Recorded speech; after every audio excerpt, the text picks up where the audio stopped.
California's estimated $10 billion deficit is precisely matching illegal immigrant health care cost. See, $10 billion deficit, $9.5 billion towards the illegals.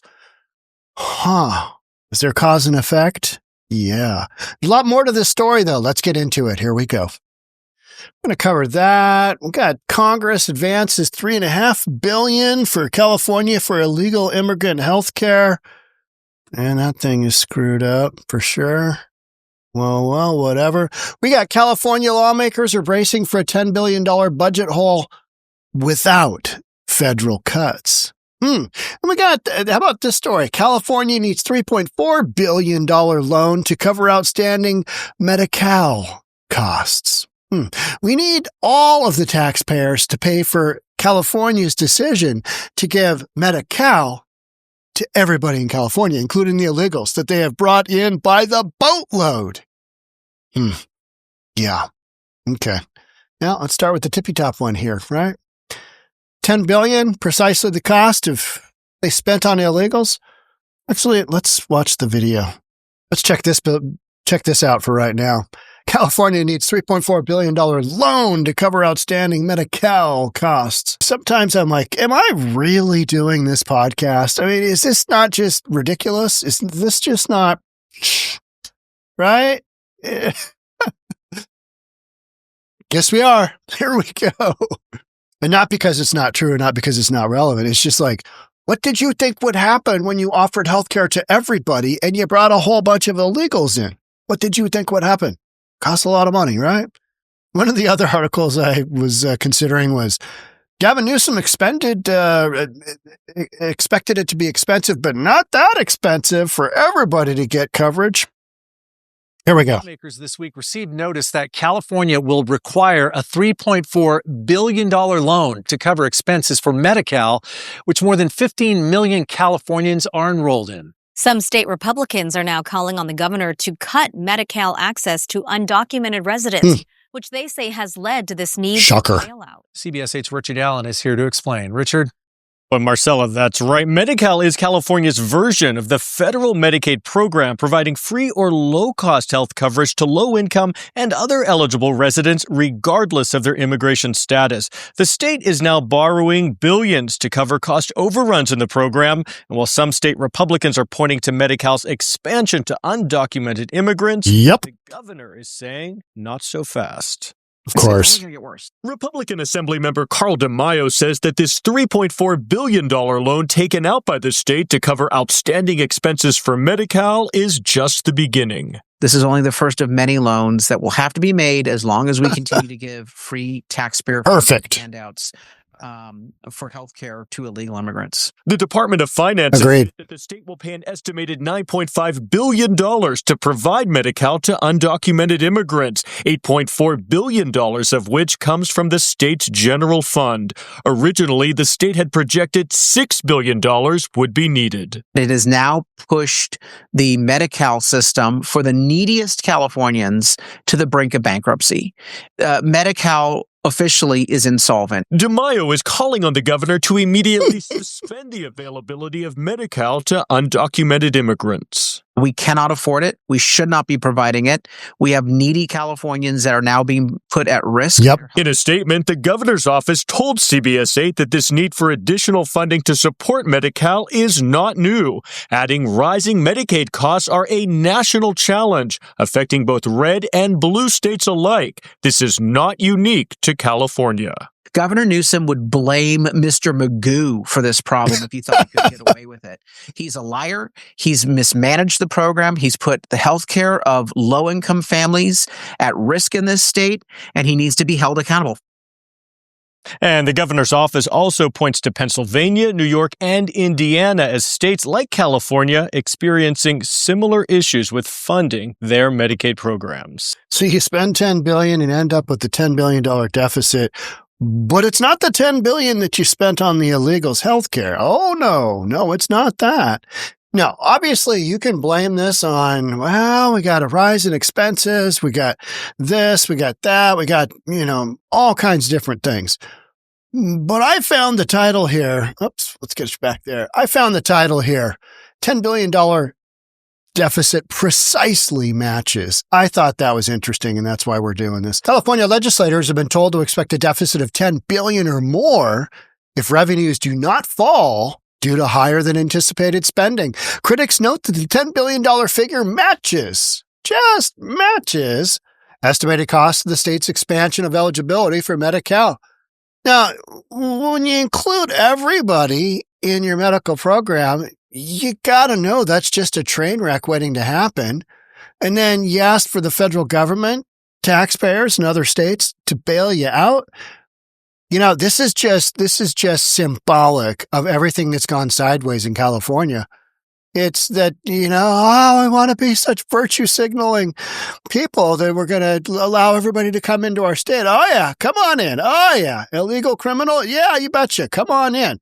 And then, and I don't disagree. If you're going to do that, you need to take care of those people because you can't just bring them in and not expect people to have babies, have medical needs, people get sick, accidents happen, that kind of stuff. You're going to have to cover that. And roughly if you bring in XYZ number of people into your community that don't have jobs and don't have work visas, don't have the ability to work, you're going to be on the hook for a bunch of that coverage. And so to me, it's just one more statement of lack of accountability. Hey, you made the decision to bring them into your state. Now you got to deal with it. You should use state funds on that. Oh no, we need to use federal funds because the state funds we're a little bit shy on rent this month. What a fiscal coincidence! Precisely the estimated cost of Gavin Newsom's plan to extend state Medi-Cal to illegal immigrants, said William Swain, president of the conservative California Policy Center on X. Earlier this week, the state-funded Legislative and Analyst Office warned the state's economy is stagnant and fragile, and that the budget is reliant on an unsustainable stock market. Yeah, that's not good. Earlier Friday, they urged lawmakers to consider the possible negative downturn that tends to, but does not always accompany significant decreases in consumer sentiment. We're on that backside of, hey, we got some tariffs going on. That's going to take a little bit for some of those to take effect. And in the meantime, people are like, whoa, we've seen it in the real estate market, a slowdown. We had a little bit of a glimpse of hope in the real estate market. And then kind of, maybe 2-3 weeks ago, that just all kind of went quiet because all the tariff stuff kicked up and people are like, I'm not sure if now is the right time to move.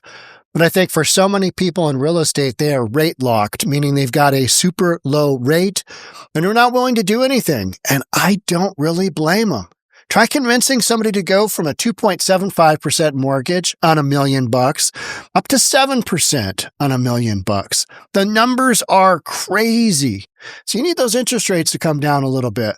But, and inflation has been coming down as well as the price of eggs. Have you seen that? Price of eggs way down. Trump did that. Biden did not. If hard economic data fall in line with some worrisome economic indicators, the state's California's revenue outlook will turn more negative. However, recent history suggests this outcome is far from certain. No, but it could happen. As such, we urge policymakers to weigh the risks of both the possibility of a further downturn, economy getting worse, and of better than expected growth when making budget decisions. How about your downtown core real estate values? Those are not going up. I think that's a big piece of the puzzle that moving forward for multiple years, you're going to have some real issues. And you're going to hear that little tidbit of information, that little nugget of wisdom, and people are going to be like, what? What do you mean? Commercial values, tax revenues falling? I don't really get it. Last year, the state narrowly closed a $73 billion deficit through a combination of spending cuts, deferrals, shifts, and reserve withdrawals. Massive budget deficit, but due to some trickery, California made it go. You can only do trickery for so long. You can only juggle the balls for so long, and then you're like, oops. What do we do here? Well, there's going to be a point at which, things just aren't going to work out. But what we're focusing on here is if you wouldn't have brought the illegals in, you wouldn't have had that 10 billion. Would you be even? Would you be square? Who knows? But it's coincidence, though, that 10 billion deficit and 9.5 billion spent. Yeah, thus far on medical services for illegal immigrants. In April, Newsom bragged about the strength of the California economy, sharing it's now the world's fourth largest economy in the U.S. dollars due to the relative decline of the Japanese yen to the dollar. So, the dollar's just so much stronger. In Japan, just fell off to the wayside. After accounting for the high cost of goods and services, California only barely edges out low-performing Italy, and the state has shed hundreds of thousands of private sector jobs, California, and lower projected sales and corporate tax revenue. And you got a lot of stuff going on. So now we got Congress advancing $3.5 billion for California for illegal immigrant health care. That's you and I. That's federal taxpayers' dollars, right? Because it all comes from somewhere. So California, enjoy that $3.5 billion. New congressional budget proposal would cut federal payments to California by $3.5 billion for allowing illegal immigrants to enroll in the state's taxpayer-funded health care program. California largely does not get federal reimbursements for illegal immigrant health care, though it's reimbursed for emergency care under a federal law requiring hospitals receiving federal funding to treat anyone in need of emergency medical attention. And in California's case, and in a lot of big blue states, they just brought all of this liability onto themselves and their residents, their constituents, and said, we're all just virtue signaling people. Let's bring as many illegal aliens into our community. We'll just see what happens. And now you've got these budget shortfalls.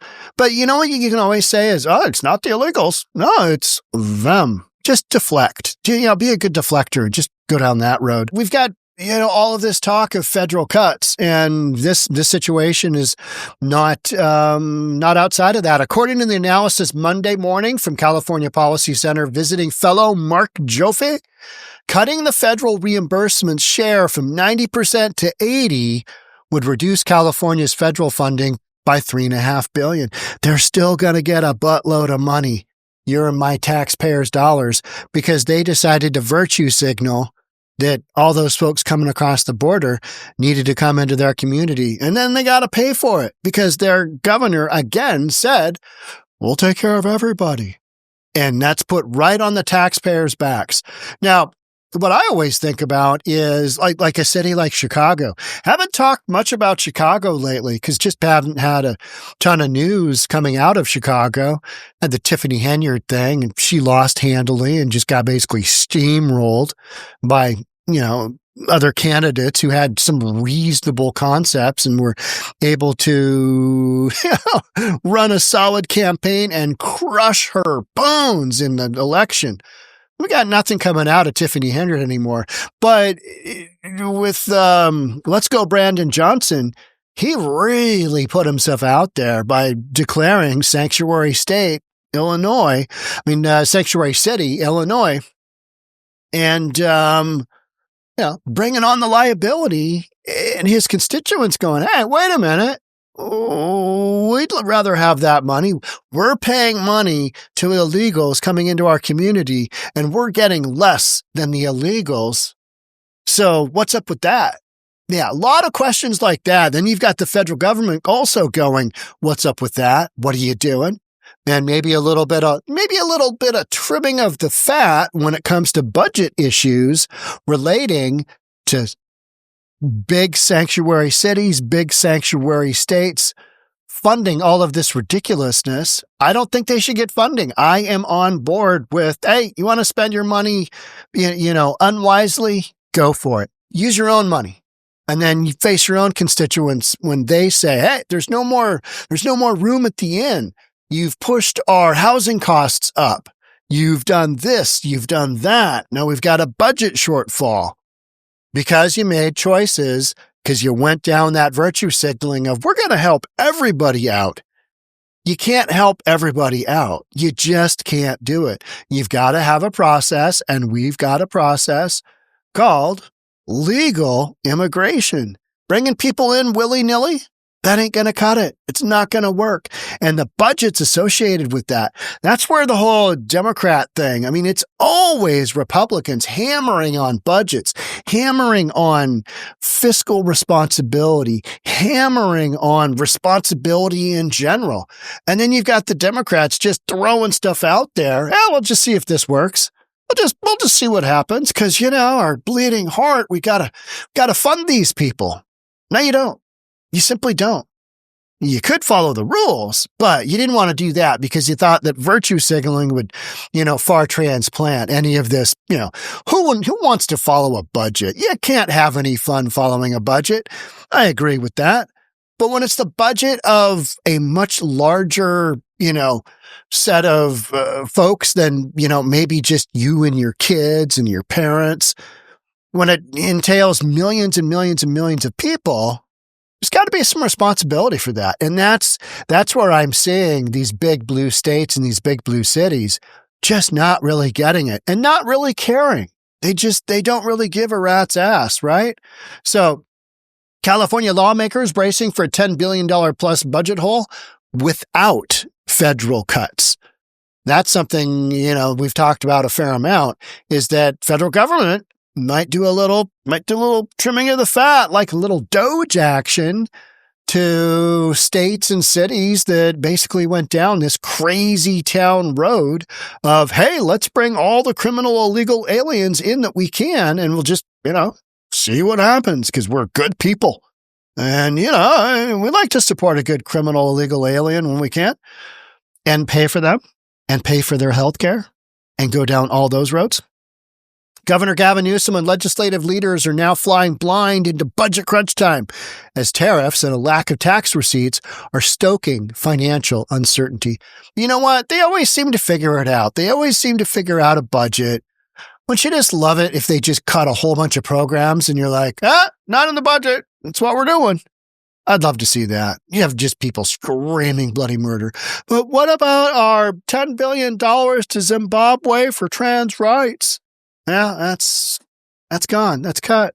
President Donald Trump's tariff policies, a Medi-Cal shortfall, and delayed tax filings from LA area wildfire victims. That's interesting. Delayed tax filings from Los Angeles area wildfires. Victims are putting the state in a worse economic situation than the California governor previously anticipated. And that's without taking into account expected federal spending cuts. Got some cuts coming. Your revenue is starting to not come in the way as expected. So we got 10 people. This article, you got 10 people said the state lawmakers are being told to brace for a $10 billion deficit. I bet you it's closer to $20 billion. And then you're going to have a bunch of other stuff happen where federal government says, no. And then you've got these revenue streams that aren't there. And then this $10 billion deficit, it becomes kind of this big issue because it's a deficit. Now, in terms of overall size of the budget, it's a fraction of the budget, but it's a fraction of the budget that didn't need to happen. It's like people saying, hey, of all the crimes that the criminal illegal aliens committed, there weren't all that many.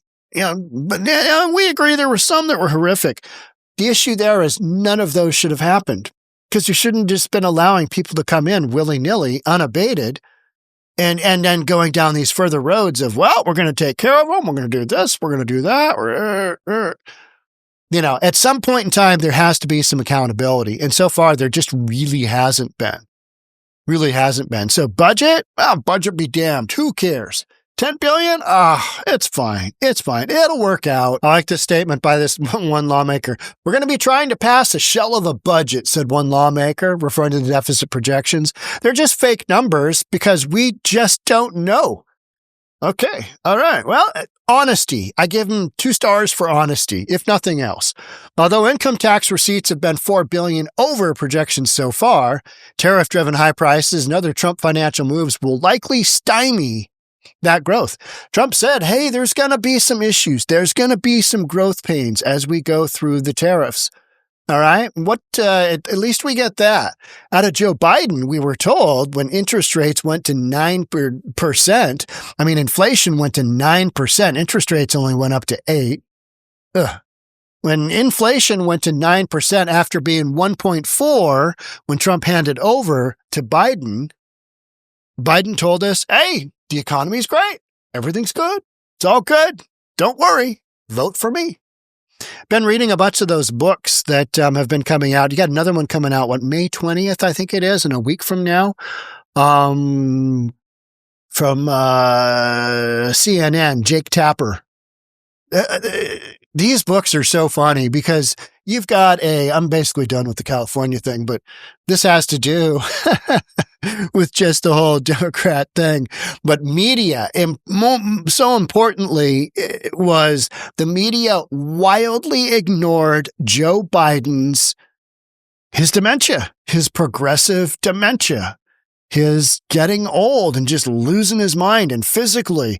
They're talking about Joe Biden needing a wheelchair for his second term as president if he got elected. They're going to put him in a wheelchair. They literally talked about putting him in a wheelchair. But this media covered for him, just totally covered for him. Just everything. Oh, yeah, he's got a speech impediment. Yeah, it just wasn't his day. He has his good days, has his bad days. It wasn't his day. The debate, he's just an off day. He was a little bit sick. He flew in a little bit sick. This media that covered for him 110% is now just writing book after book after book on, wow, I can't believe nobody blew the whistle. I can't believe nobody pointed out how much Joe Biden had physically deteriorated. I am in shock that nobody said anything. And you're like, well, you're selling some books there, aren't you, Sparky? You're selling some books because these are all reporters that are writing these stories, and they get you coming and they get you going, right? Hey, now buy our book.